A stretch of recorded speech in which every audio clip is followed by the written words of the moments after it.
Today, more than 50 animals will have been abandoned in the UK, often because owners are struggling to feed, heat or home their pets. It's a sign of how sharply some people are feeling the current squeeze on living costs. It's why we're now seeing pet food banks starting to spring up.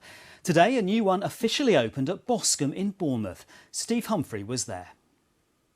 If it weren't for the pet food bank and I had to get rid of Bo, then I would be an absolute emotional wreck.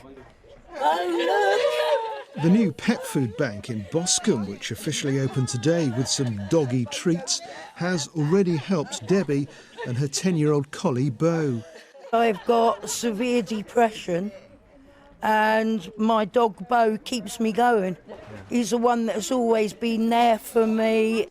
Debbie's been hard hit by the cost of living crisis, and it was the offer of treats for her dog that got her out of the house.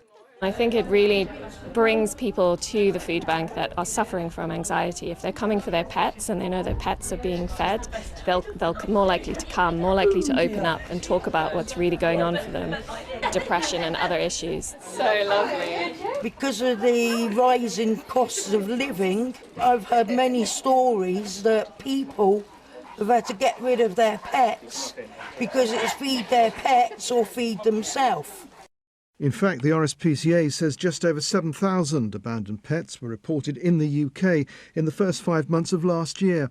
In the same period this year, it was 7,700, a rise of almost 10%.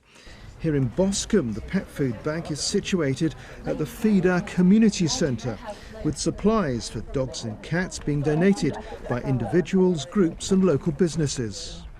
People are coming to the food bank that are much happier, are smiling now, are engaging, talking about their animals, whereas before it was quite desperate.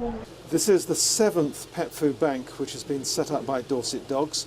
Already they have plans for 2 more. And that's good news for people like Debbie and pets like Bo. He's my best friend, and if it weren't for him, then I'd be absolutely lost. Steve Humphrey, BBC South Today, Boscombe.